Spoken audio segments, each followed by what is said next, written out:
Hello, fellow ink drinkers, and welcome back to the Blind Girls Book Talk.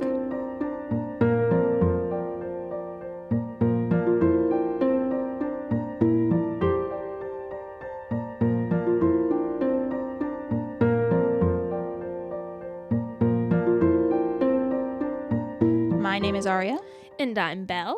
And we are here to do our lovely podcast for you. And this is kind of more of a variety show of a bunch of different bookish topics. We both, of course, love to read and have for a very long time. And so we are just here to kind of go over what we love about reading, what we wish we could change, bringing about different kind of bookish content, different reviews. But today we are actually getting into one of our book theories. So this is kind of more of a theory about it's more of a poem theory. Well, it's a poem theory, but a literature theory, as I call it. And pretty much we are going to today be talking about Edgar Allen Poe's The Raven, which if you have read our blog, which is the Blind Girls Book blog, you have kind of heard some of our thoughts about it. But we wanted to do an audio version of this because when we had kind of our 2-hour phone call about this, we were kind of all over the place and we thought it was kind of amusing. So we figured we would put it in kind of this audio form for you guys. So Belle is going to kind of take it away. So to preface this, I was originally taught The Raven, and I think like 8th grade, my reading teacher taught it, and it was fine and everything, but she always said that the Raven was real, and that always seemed to bug me because it's a talking bird. Right. Yeah, that doesn't lend itself to reality. And if anybody knows me, they know I'm an extremely logical person. Like, logic to a fault. So that always bugged me. And over the summer, I took a course on Gothic literature. Mm-hmm. And we talked about Poe a little bit and everything. And so with that, it was getting close to Halloween and I was like, oh, I have this book of poems by Poe. I'm going to read a few. So I picked up The Raven and I started reading. And then I'm like, okay, what if The Raven isn't actually real? What could be the explanation for it? And Aria just so happened to call me. And I brought this up to her. Yes. And so then we had kind of like I said, a very long phone call about what the Raven could be, if the Raven is real, what it is. And so we had kind of looked up a little bit online about what the prevailing theory is for if the Raven is real or not. And a lot of people liked to go over dream theory, which I mean, that was my first thought. Yeah, that was Belle's first thought. And to be honest, it works. Dream theory works. I'm not going to say that it's not all just a dream, because the way the poem goes, of course, if you're familiar, is that, he talks about how, it was very late one night. He was just getting ready to go to sleep when he heard, tapping on, I think it was his door first, yes. And then that kind of starts everything and eventually the Raven flies in. So, I mean, it is 100% possible that it could be a dream. However, there were kind of some theories that we had talked about that we kind of thought a lot more interesting. I feel like it could kind of change kind of how you look at the poem a little bit if you entertain, these thoughts about it. And so the first one was that the narrator suffers from, I think it was depression, and more specifically, psychotic depression. So of course, like for anybody who is aware of the poem, he goes on about his lost love. Her name was Lenore, I think. Yes, Lenore. Yeah. And so he kind of goes on and on about, how he lost her and how she's gone. And it's never really made clear on, if she had passed away, if she just broke up with him. It's never really stated. But if he had kind of gone through this loss, and of course, like anybody who knows Poe's life, Edgar Allan Poe's life, it is just a lot. Like that man went through so much in his life. And so because of that, I feel like if you are, especially kind of back in the day, because they never knew what any of mental health issues were, they never really cared about that sort of thing, would you say? It was never something that was talked about because, I mean, the brain was still being mapped out and discovered. And, ooh, if I take out this part of this person's brain, what happens to them? Right, exactly. So nowadays we know, like, of course, the depression is just, of course, a very serious, mental health problem. But back in the day, they didn't know. And so everybody just kind of soldiered on through kind of all of their problems. And I think, sometimes just kind of adding that kind of thing, like, to somebody who's already, like, mentally stressed out like that, it could lead to something like, a hallucination, or something like, a raven that is talking that nobody else can see. Yeah. Not saying that is a typical symptom of people with, just regular depression. But if you're someone who has depression and then you're like, you have insomnia, you're not sleeping, like you could, just from all of that stress on your brain, you could hallucinate it. And that I could definitely see something like that. Yeah. Which was the first theory you came up with. Right. And then we discussed the possibility of schizophrenia. Yes. Of the narrator having schizophrenia. Yes. Which there are many forms, and it's a long-term mental disorder, but it's where there is a breakdown between thought, emotion, and behavior.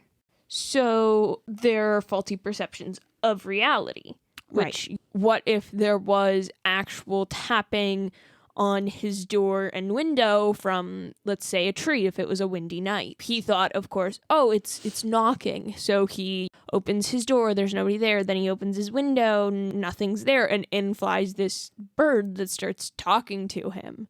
Yeah, the schizophrenia theory is another one that I do find really interesting. Just because, again, they didn't know a lot about mental disorders, about mental health, about anything kind of dealing with the brain. They had no clue.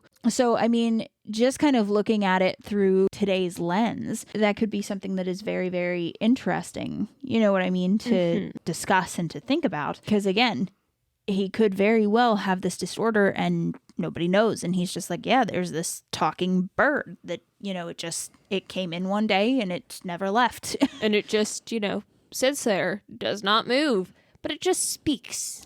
Yeah. One word. The same word over and over. Over and over. Yeah. Which, on the schizophrenia train, we then talked about paranoid schizophrenia because he's so unnerved by this bird. Right, exactly. And I mean, like, I have only met one person in real life who was paranoid schizophrenic. And this person had a really bad break the one time. And this individual had come into where I had worked, and this individual had said that there was a snake that was eating a guinea pig that was in his car. And so he made one of my coworkers go out to his car to find this animal that was in his car. My coworker had said, there's nothing there. And that's when he kind of knew, oh, I'm having like a really bad, break from reality at that point. And he had to, go and get some help for that. But, it is something that I could see definitely in the realm of possibility, just speaking from what little experience I do have. And then we went into the idea of it being just sleep paralysis. Yes. So when it came to sleep paralysis, just kind of the thought of a talking raven made us think more about random sleep paralysis demons, which I know that it seems like a very far jump, but how did we figure that one? I think that was more of your thought. Yeah, I just kind of jumped off the dream theory, and I'm just like, what if it's sleep paralysis? Which, I mean, could be. I feel like in the poem, it isn't very clear if he's... I think he was walking around, but I don't know if he ever actually sat down. So, I mean, it could be that it is just kind of this sleep paralysis demon. The thing that I don't like about that theory myself is just that he makes a point of it to say that, like, the bird is still there. Like, the bird has never left. And so I feel like if it was truly something like sleep paralysis wise, it would be something that would go away kind of when he wakes up. Yeah. But that is kind of another way to kind of think about it, for sure. That to me seems plausible. Yeah, and then our last theory that you came up with was it being that the narrator is dead and it's just purgatory. Yes. So this was not a popular opinion when I had kind of looked it up online. This was just kind of one that I had happened to stumble across, that he happened to just pass away. Which, for that one, I mean, it makes sense and it doesn't, right? Because, it makes sense for why, like, the raven would never leave. It would make sense why, he's just kind of feeling all of this sadness from being there. Not even, like, depression, but, like, just, how he misses his love. It could be that he's separated from her and not the other way around. But however, like, it's... whenever it's described, it's not described as, like, he's lost from her. It's like she's lost from him. Like, it's she who broke up with him or died. Right. And, he's now without her because of her, not because of him. There's also the whole how he talks about his chambers and, everything else. And, I mean, granted, I can't say that Poe didn't write it as a form of purgatory, because he very well could have. But, it's not something that I would totally agree with, just from how everything else is described within the poem. Right. Yeah. Again, it's not one that I love in terms of theories. It's interesting to entertain, just because, I mean, a guy who, instead of going to sleep, he actually passes away. And then his kind of form of afterlife is just this bird that just says nevermore all the time. All the time. All the time. It's just kind of strange. Yeah, I mean, and like, if you look at different, especially nowadays, like retellings where they bring in something like hell, specifically, I'm thinking more along the lines of the show Lucifer. They talk about how hell is something that we design ourselves, something from us. So, I mean, like, I could see something like that for death theory when thinking of it kind of that way, because if he is feeling, all alone because Lenore is gone and that's it, I can see that. But at the same time, it's not something that I 100% love. You know what I mean? In terms of a theory. Yeah. I think any of, like, the depression or the schizophrenia hold more weight than the narrator being dead. Yeah, I agree. All of those, I feel like, are the things that I enjoy the most theory-wise. Like, I feel like they make the most sense to me personally. But at the same time, I mean, again, it could just be all a dream. It really could. But, I mean, I just don't think that that's very satisfying when it comes to a theory. Definitely it being real is definitely not satisfying. It doesn't make sense for something like that. Also, like, if it is purgatory, like, some believe purgatory is a way of redemption. Right. There's nothing of that. It's just, what type of purgatory is it that you're just trapped with a bird? Right. Yeah, that I feel like it would be more of a version of hell, honestly, than a purgatory. Because if you're talking the Divine Comedies, like Dante's Inferno, Purgatorio or Purgatory, I'm sorry, it's been a long time since I've even kind of looked or attempted to read those. And then Paradiso. Purgatory, in Dante's case, it was all about, it's this mountain that, you have to climb and you have to get through all the different layers of all the sins in order to be, great for able to go to heaven. And in this case, I don't see that unless you're thinking of purgatory as just kind of this waiting room where like you're not bad enough to go to hell, but you're not good enough to go to heaven. But then why a bird? Like, Yeah. I get that, like, oh, I'm just trapped in this room because I'm not evil enough to go to hell, but not great enough to go to heaven.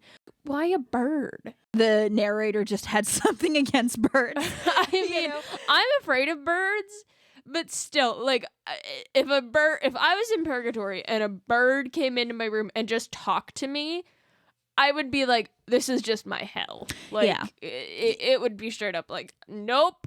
Yeah, I mean, again, and maybe there is something to be said because, I mean, ravens can be like symbols of, different sorts of things. I think it's ravens that are the ones that are symbols of death. I thought it was crows. Oh, it might be crows. I'm misspeaking.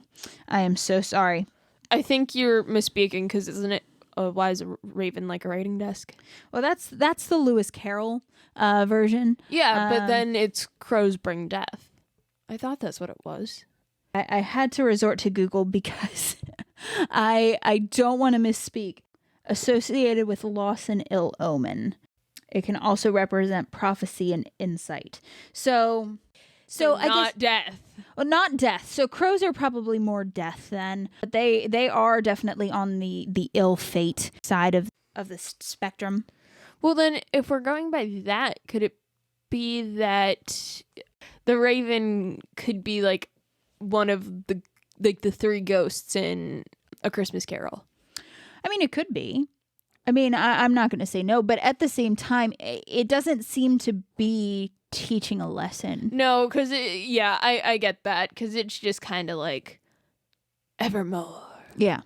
That's Unless really it's all like, it says. you will forevermore be a jerk. Like, I mean, it could be. You never really truly know, to be honest with you. But all in all, it is interesting to look at these classic literatures with kind of a nowadays lens and figure out, try to figure out what it could be, even though you're never going to have an exact answer for it, but it is interesting to, take a look at what it could possibly be, and get some ideas from that.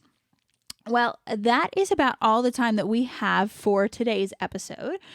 We thank you, of course, for coming along with us as we talked about some of our theories around this poem. We would greatly appreciate it if you like, share, comment, review, all of those good things to kind of help the podcast to grow and to continue growing. We thank you for tuning in today for us. And then next episode, we are going to be talking about a recent read review. Oh, recent reads. All right. Well, that is about all for us today. We thank you again, and we will see you guys next time. Bye.